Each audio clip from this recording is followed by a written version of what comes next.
चाहिए। तो पहली कक्षा में जो इलेक्ट्रॉन की संख्या होगी वो होगा 2n स्क्वायर के रूप में। तो पहली कक्षा कितना है वहाँ पे k है, पहली कक्षा क्या है k है। तो k की कक्षा करेंगे तो 2 × 1 का स्क्वायर होगा। तो 2 × 1 इक्वल टू क्या हो गया 2 हो गया। और ठीक ऐसे ही अगर हम सेकेंड कक्षा को देखते हैं तो क्या हो जाएगा, जैसे ये किसका हो गया k का हो गया, ऐसे ही तो l आएगा, ऐसे ही m आएगा, हर एक की ऑर्बिट के अपने अपने हैं। तो जैसे ही करेंगे तो क्या हो जाएगा 2 × 2 स्क्वायर, ठीक है।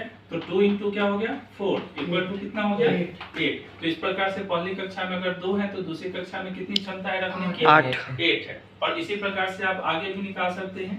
तो क्या हो जाएगा यहाँ पे 3, तो 3 3 जा 9, 9 2 जा 18, ठीक है। अगली कक्षा में जाएंगे तो क्या होगा ये 4, तो 4 4 जा 16, 16 2 जा हो गया 32। तो इसी प्रकार से ये ऑर्बिट, मानिए क्या है कि ये क्षमता है, जैसे हम कोई अगर बिल्डिंग बनाते हैं तो किसी की रूम की कैपेसिटी कुछ होगी, लेकिन जरूरी नहीं है कि हर समय उतने ही व्यक्ति उस घर में हो।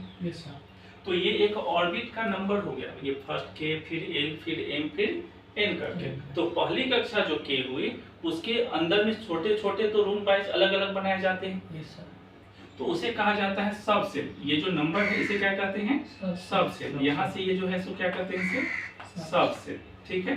तो सब सेल का रूप कैसे होता है, सब सेल जो होते हैं उसका एक अलग ही हो जाता है। सब सेल का रूप क्या होता है कि हर एक का छोटा छोटा हो गया, तो हर एक में रखने की क्षमता भी तो कम हो जाएगी। तो पहले में जैसे पहले है S में, तो इसकी क्षमता कितनी होगी 2, हर एक में 4 ऐड करते जाओ, हर एक में क्या करें 4 प्लस करते जाइए। तो यहाँ 2 है तो P में कितना हो जाएगा 6, 4 ऐड करेंगे तो कितना 6। फिर देखिए D में अगर हम 4 ऐड करेंगे तो 10, और फिर F में 4 ऐड करेंगे 14। तो ये इस प्रकार से हर एक के सब सेल की कैपेसिटी होती है। इसी से फिर आपको इलेक्ट्रॉनिक कॉन्फ़िगरेशन आते हैं। तो यहाँ पर इलेक्ट्रॉनिक के एक रूप बताया गया, माने इसके द्वारा ये समझना फिर अब आपका आसान हो जाता है। तो यहाँ तक की समझ में आया कि नहीं आया? Yes sir. देखते जाइएगा हीलियम क्या है। अब ये जस्ट पढ़े थे क्या कि कोई भी अपने आप को, चाहे वो मेटल हो नॉन मेटल हो या मेटलॉइड है जो भी है, वो अपने आप को ऑक्टेट बनाना चाहते हैं, यानी अपने आप को स्थिर करना चाहते हैं, स्टेबल करना चाहते हैं। तो यहाँ पे क्या है कि हीलियम है, हीलियम की पहली कक्षा में कितने हैं 2 है, तो इसकी पहली कक्षा क्या हो गया 2। यहाँ तक तो समझ में आ गया। फिर देखिएगा नियन है, तो नियन की कितनी है 10, तो पहली कक्षा में ये कितना रखेंगे 2। बचा हुआ कहाँ जाएगा बगल वाला। अगली कक्षा में जाएंगे तो देखिए कितना हो गया 8। फिर ऐसे देखेंगे आर्गन का कितना है 18, तो पहली कक्षा कितने हो गए 2, दूसरी कक्षा कितने हो गए 8।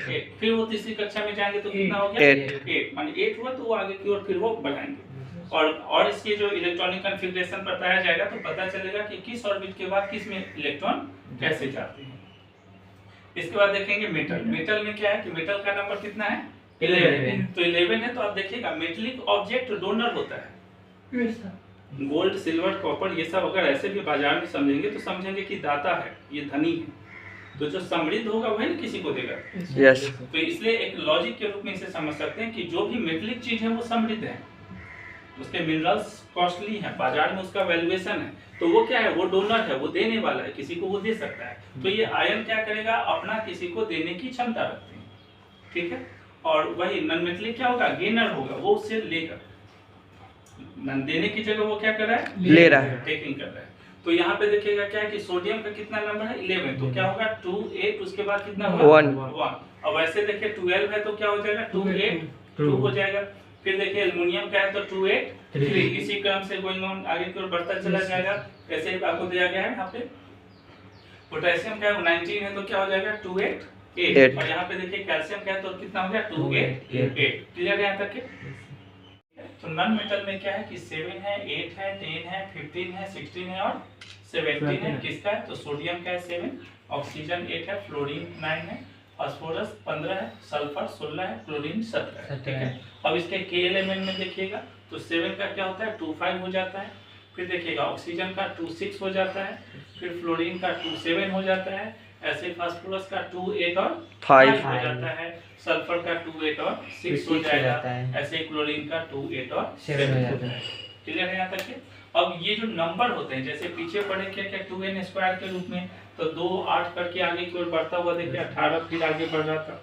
तो वो जो क्रम बना हुआ है तो उसके हिसाब से पैटर्न में यहाँ देखिए कि इलेक्ट्रॉनिक कॉन्फ़िगरेशन कैसे काम करते हैं। तो पहले में है 1s, दूसरे में क्या है 2s, फिर क्या होता है 2p, फिर 3s, 3p, 3d, ऐसे ही 4s, 4p, 4d, 4f, ऐसे ही फिर आगे जाएंगे तो क्या होगा 5s, 5p, 5d, 5f, 5f, ऐसे ही 6 में क्या होगा 6, कितना होगा नीचे वाले में देखें तो 6x, 6p, 6d, 6f, 7s, 7p, 7d, 7f, माने ये क्रम आगे की ओर जा सकता है। तो इसके जो इलेक्ट्रॉनिक कॉन्फ़िगरेशन कैसे होते हैं, ये सर्किल आकार में रोटेट होते हैं। जैसे 1s से चले तो ये फिर कहाँ जाएगा 2 पे, फिर 2s से चले तो फिर देखिए 2p, फिर 3s पे, फिर रोटेट होगा तो 3p, फिर 4s पे, फिर रोटेट होगा 3d, 4p, 5s पे, फिर रोटेट होगा, माने समझ में आ रहा है ना 4d, 5p, 6s, माने इसी क्रम से इसका रोटेशन कंटिन्यू होते जाता है। तो यहाँ K11 में जो नंबर आ रहे हैं इसी क्रम से आ रहे हैं, ठीक है। तो ऐसा यहाँ पे दिया गया है जिसका कितना है 18 और यहाँ पे क्या हो गया 10 और यहाँ 20, 38, ठीक है। तो यहाँ देखिए KLMNO है ना, ऊपर पड़े ना KLMN, उसके के आगे OPQ ऐसे करके बढ़ते जाता है। तो यहाँ देखिए कि पहली कक्षा में कितने हो गए 2 हो गए, दूसरे में 8 हो गया, फिर तीसरे में 18, फिर 8, फिर 2 के क्रम में। और इस प्रकार से आपको इलेक्ट्रॉनिक कॉन्फ़िगरेशन आपका क्लियर हो जाएगा। समझ में अच्छे से आ गया होगा? Yes sir.